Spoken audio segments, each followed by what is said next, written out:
Thank you. Good morning, everyone. Thank you for the warm welcome and the opportunity to be here today. It's my first ASC conference, so please do be gentle, laugh if you can, and applaud wildly at the end, please. My name is Cameron McAnsh. I'm the CTO at Purify Intelligence. I had the auspicious, I suppose, a couple of weeks ago, I had a young person call me a veteran of the technology industry. It made me feel decidedly middle-aged. Speaking in front of you guys here, I see there's a lot of people here with a lot more experience than I am. So please do be kind. I started my career in client-server infrastructure and applications. I didn't start in punch cards and mainframes. No idea what those are, but I'll take your word for it. They existed. I then moved through to the virtualization phase of computing IT, and then from there to the cloud infrastructure phase of computing IT. After that came the containerization phase, and now here we are all together on the AI phase. I don't know what's coming next. If you do, please do let me know so I can skill up for the next phase of my career. I wait with bated breath. I've worked now across dozens of countries. I've led dozens of teams, hundreds of people, and in many different industries. Market research isn't my first. I'm sure it won't be my last, but I have been in market research now for a good couple of years. Having said that, I don't know what a significance testing is, and I think I had a conjoint in Amsterdam once. I'm not sure. I have, though.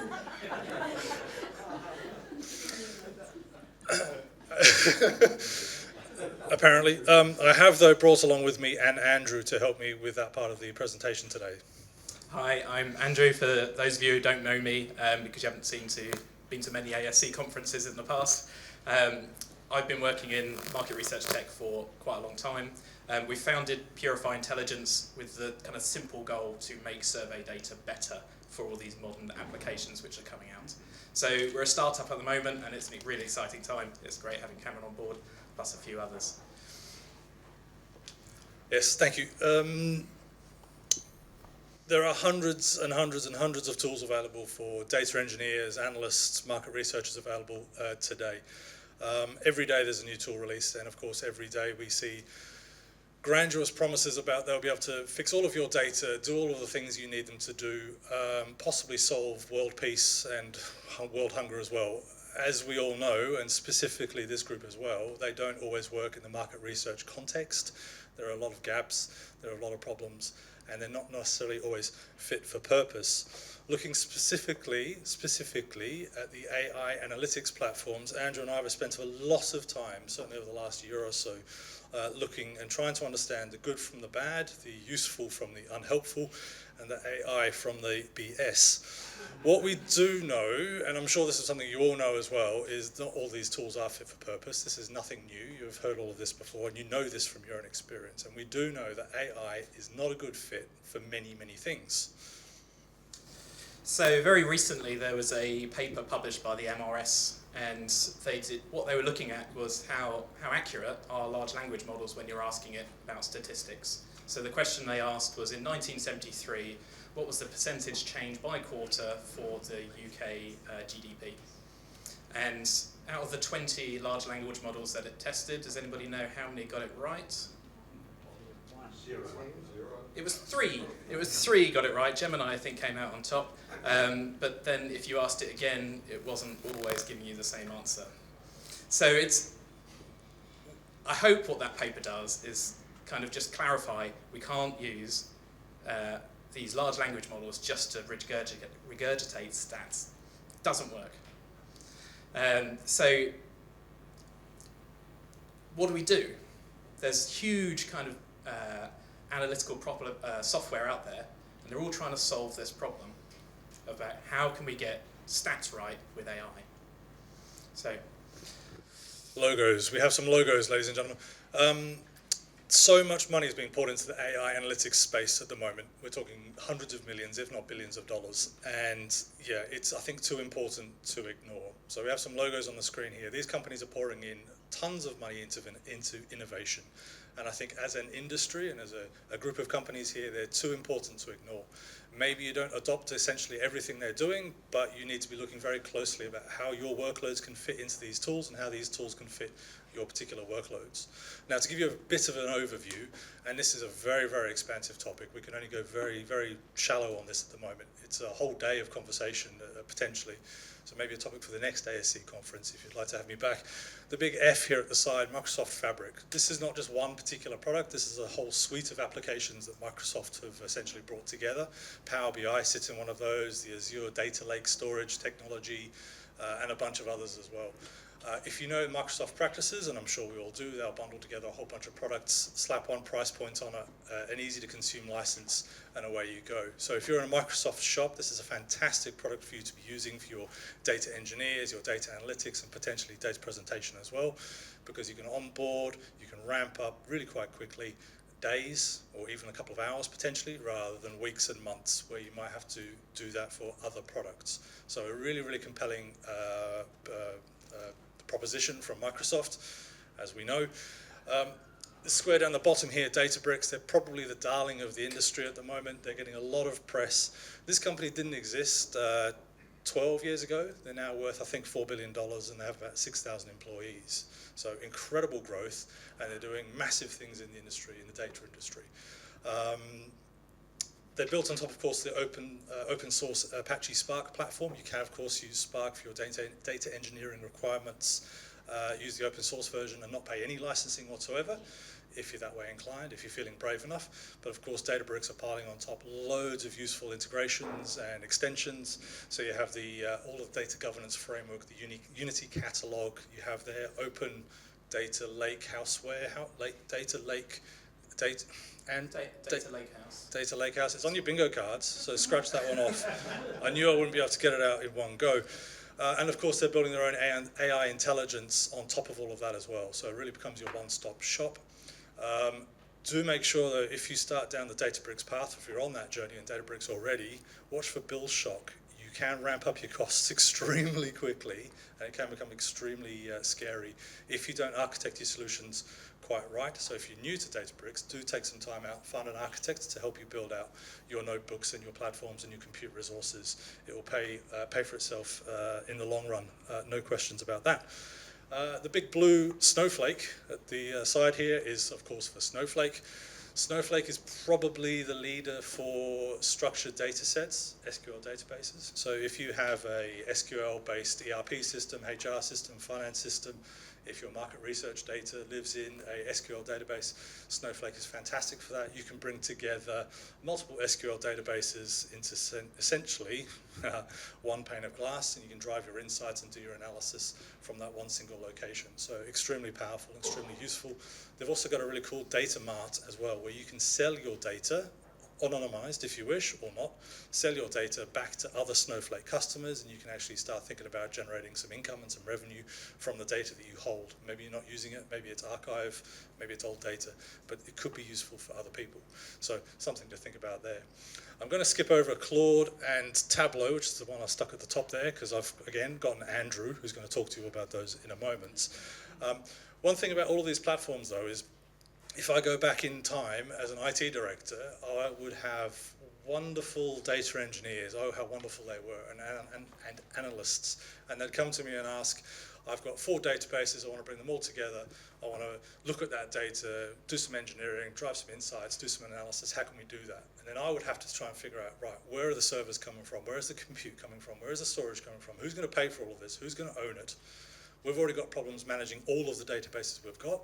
And now essentially we're going to bring them all together, and you're going to create another database or another data storage or another knowledge silo, data silo. How are we going to manage that one? And of course, this was a weekly occurrence. More and more and more and more. How do you manage all these data silos?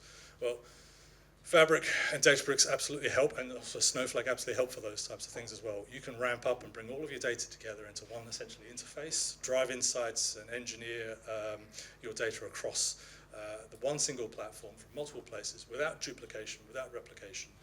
And you know your data is going to be secure and safe. Billing is going to be under control. You're going to have a clear line of sight of ownership as well. So they're really, really powerful applications.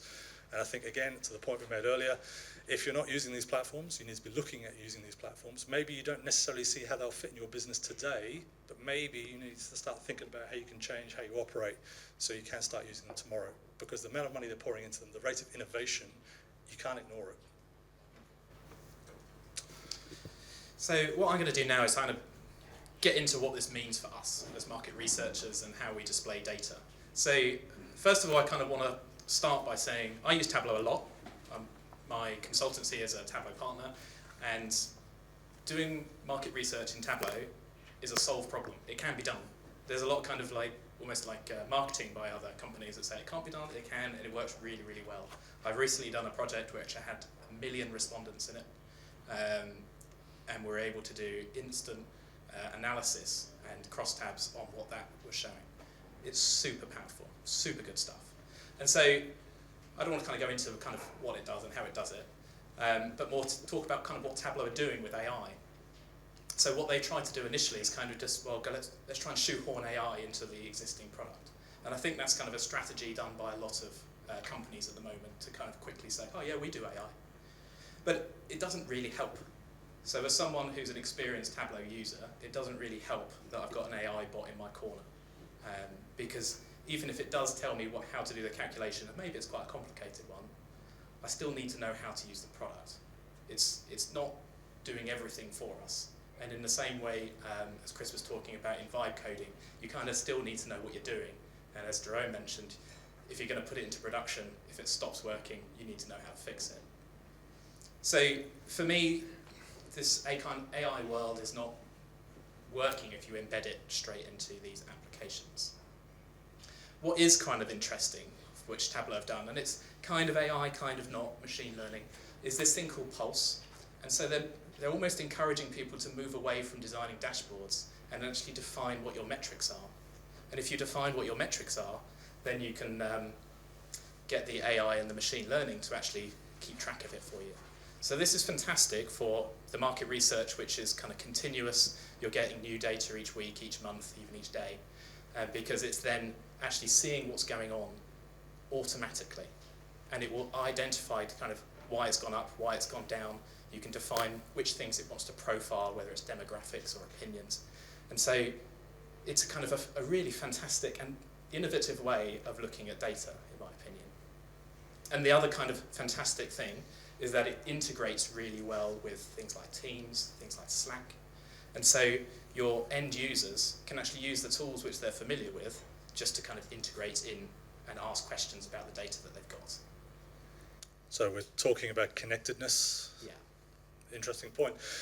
One of the things we think we're going to see in our expert analysis through 2026, you're going to hear a lot more about, well, you already know about APIs, at least I hope you know about APIs, they've been with us for a long time already, but MCPs, Model Context Protocols, that's something I think we're going to be hearing a lot more about in, well, the rest of this year and through 2026. For those of you who are not quite aware, I'm going to give you a very, very simplistic explanation of what an MCP is. It's essentially, let's call it a server that sits between your data silo and an LLM. So if you want to connect your I don't know, finance data, ERP data, your research data to an LLM, put an MCP in between it, and it'll allow those two places to talk with each other. And thus, we'll then start driving connectivity between your data and these brand new tools we're all seeing starting to emerge. Yeah, exactly. So it's not also just data. So Canva, we've also got an MCP, so you can talk to Canva in Claude.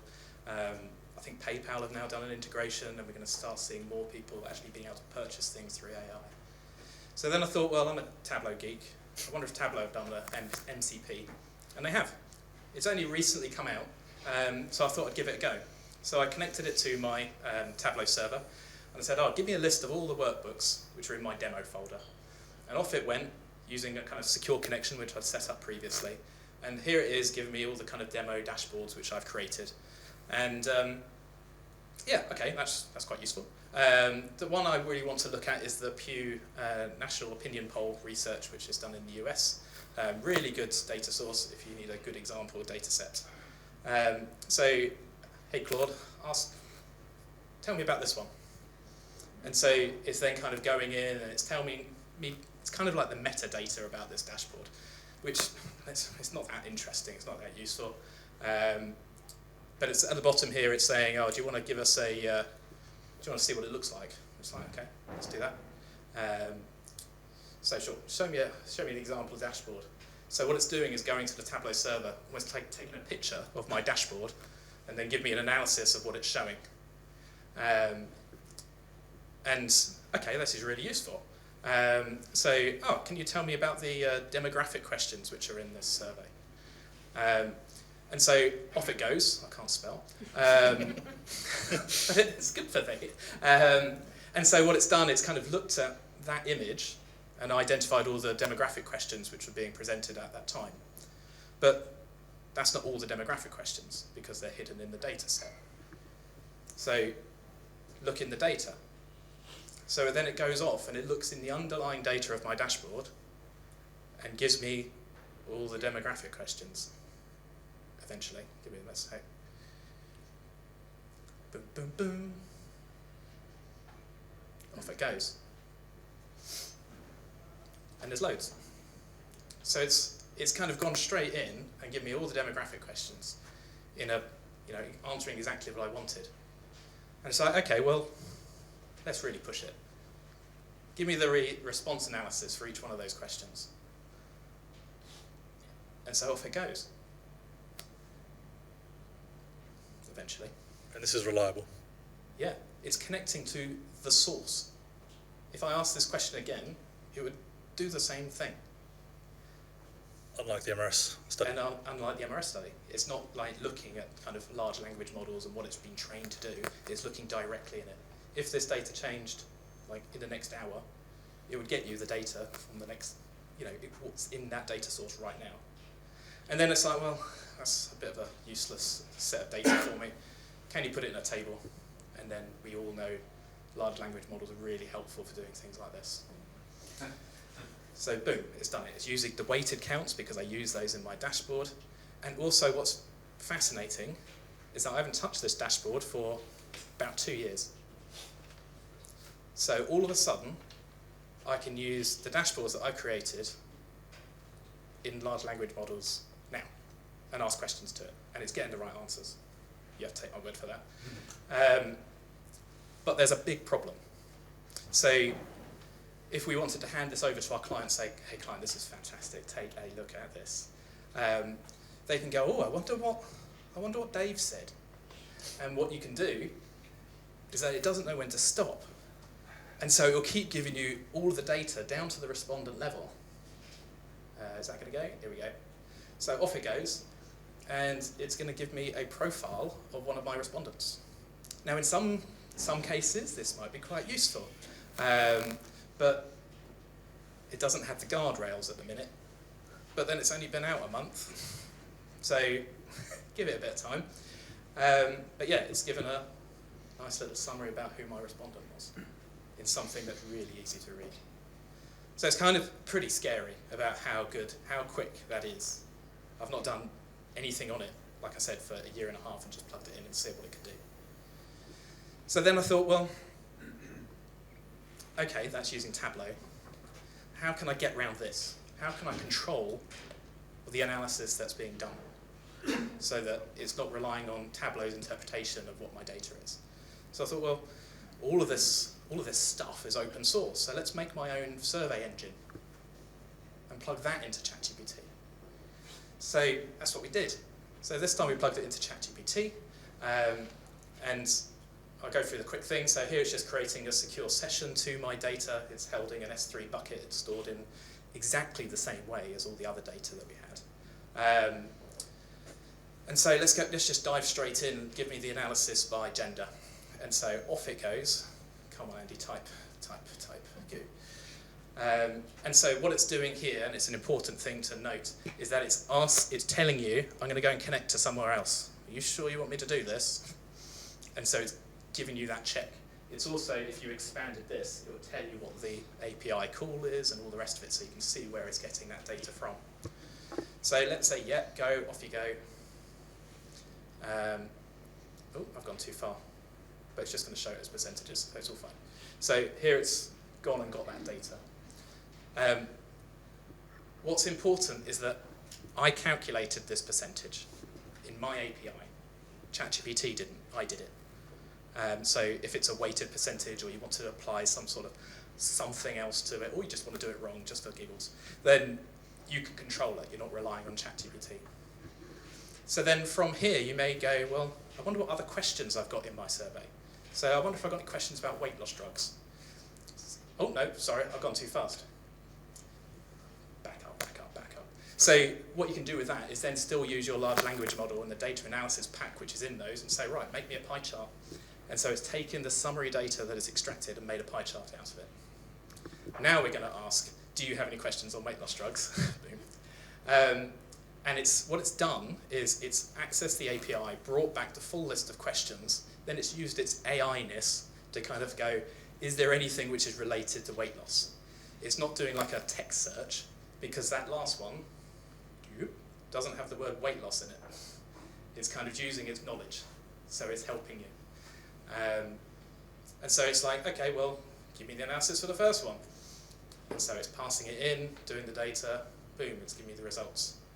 Okay, that's interesting. Now can you break this down by gender? And then all of a sudden it's done the crosstab for you. And then I've controlled this.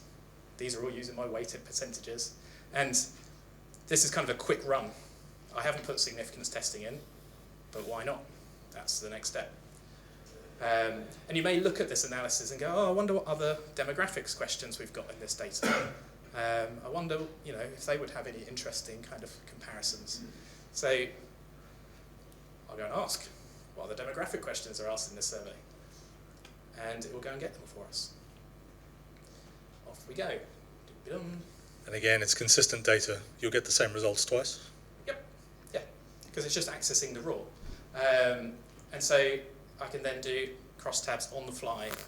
I haven't done any of these pre-aggregated. They're all using raw respondent data underneath, but they're all in a secure server, which ChatGPT is accessing, but it's only able to bring back summary data. I just think it's mad, absolutely mad. This has got 10,000 respondents in it, it's got 70 questions, it's a big chunky survey, and it just kind of works. Back over to you. And it's connected. So I think in closing, in all of our exploration, our analysis, our thinking, one of the themes that kept coming back to us was the connectivity between your data and your tools and your applications. With all of the money, as we talked about, being poured into all of the various different tools, all of the innovation, one thing we can absolutely guarantee is tomorrow there'll be another new tool, and it'll be amazing and it will solve all of your problems in your life. However, your data is going to be living somewhere else. It's going to be used in other applications. You can't just upend your business to jump to the next new tool. Have a think about this. ChatGPT was launched publicly in May 2023, so it's about 2.5 years old. So if any of you here in the audience have experience with 2.5-year-olds, you're going to know they're chaotic, messy, noisy, unreliable, probably a bit like the LLMs that we find at the moment. So you don't want to be jumping from tool to tool to tool. What you do want to be doing, though, is making sure you can connect your data to your tools and your tools to your data and anything else that you need. Connect it all together, mesh it all together. And so how do you do that? APIs and MCPs. It's going to be the hot new thing. It's going to be the thing we're going to be talking about next conference. I can almost guarantee it. You may need to build or rebuild your infrastructure on the basis of that. So do get friendly with your local IT director or professional, and we can help you out with that, because that will be the future, and that will help you leverage new business and reinvent your business into the future. Cheers, thank you very much. So yeah, I suppose it kind of comes back to why we've set up this startup called Purify Intelligence. We just see that the data is the cornerstone of doing this. And we don't know what solution is going to be available. There'll be a new one next week. But we just want to get the data in the right place. If we can do that as an industry and have our data accessible, more people can use it, more people see the value in it. That's us done. Thank you very much. Thank you.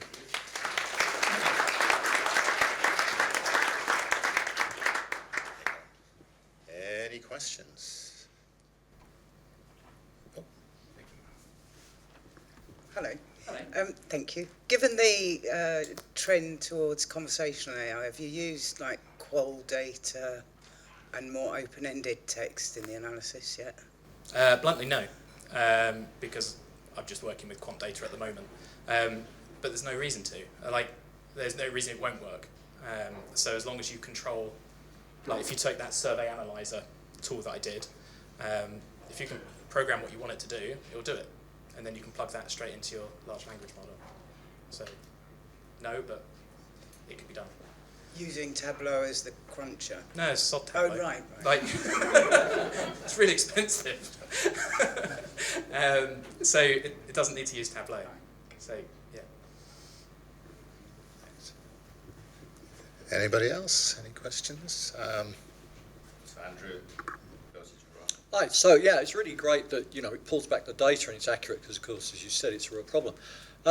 So presumably, GPT has now got that data, and you could ask it interpretive questions rather than just give me the data X, Y, Z. Yeah. And do you think people are using it for that? If you've got users, or do you? Or? So I suppose the example where I said, what does respondent 12 look like? It actually gave us a summary of who that person is, so it's interpreting the statistics which are there. What I then did is actually I put that into ChatGPT and said, what does this person look like? Yeah. And then I got a kind of a visual representation of who they are. So all I've done here, just for the kind of purpose of the presentation, is just we can get the data back. I think you all know that you can pass in some data and get summary data out and get it to summarize, because that's what it's really good at. So yes, definitely, it'll be able to do that. Jerome, could you go and sit at the front next time, please? Yeah, it was a great presentation, as always. The thing with agentic AI is that it can do like greater things in crosstabs. I've got colleagues that have done run a segmentation and then asked the AI to name the segments and to analyze them. I'm going to use the C word, the conjoint word again. If you run an experiment, you can ask the AI an agent to run the utilities and calculate the utilities, and then to do more things. So anything that a researcher does, all the methodology, the advanced methodology that are sometimes complex, could be done by AI and run after us. So it's an amazing new world coming, but there's more to come, that's for sure. And I can't wait to see what you're going to show next. Yeah. I mean, the agentic aspect of this is fascinating and also very scary.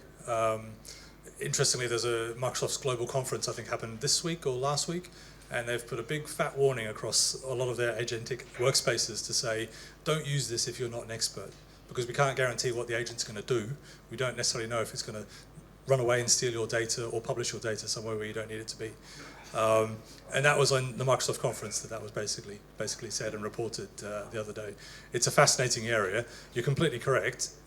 Agentic workspaces can do all of these things for us, and very much the future is potentially we all might have a little army of agents sitting behind us doing workloads for us.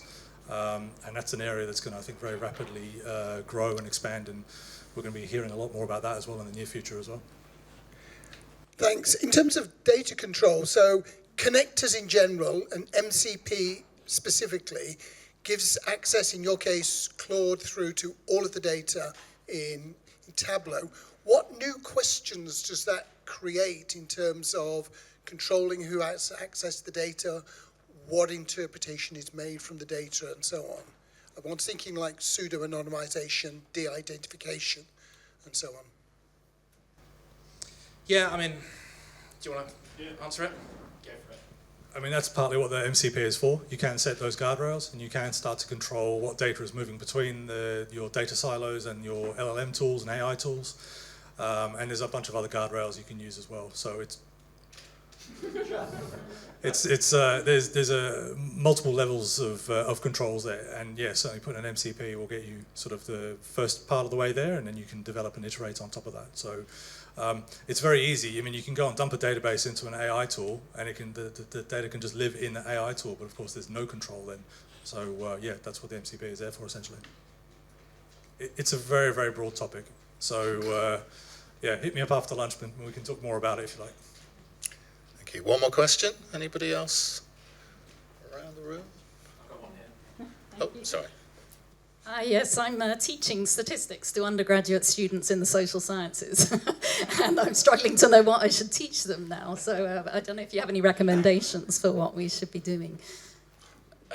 I despair, to be honest. I'm really worried. I came here today with Jacob. There's a bit of a shout out, so thanks for the lead. Jacob, where are you? Yeah, there you are. Jacob has just graduated from UCL. He's been my intern for the last kind of few weeks, and he is just incredible. He did a lot of the marketing that you actually saw and why you're here today. And I think it's fair to say you're struggling to find a job. Yeah, because when I was a graduate 25 years ago, I had a job coming straight out of university because there was a need for graduate jobs, and AI is taking it away. And I think everyone is kind of really tightening the purse strings and not investing in people anymore and investing in AI instead. And I think that's a sad thing. I think that's a really sad thing. Was it in the previous talk someone mentioned about experts? How do we get the next generation of experts? It goes exactly to that point. I'm an expert in what I do. I am, believe me. But yeah, I mean, who's going to replace me and who's going to replace the things that we do? Who needs to build servers anymore? It's not relevant. But then I suppose technology moves forward. I know nothing about mainframes and punch cards, but I suspect there's some people in this room that do. Who's the next punch card expert? Do we need them anymore? I suppose they're all very philosophical questions, and maybe we can talk about that over a con joint. Perhaps. Well, thank you, everyone. Thanks, guys. Thank you.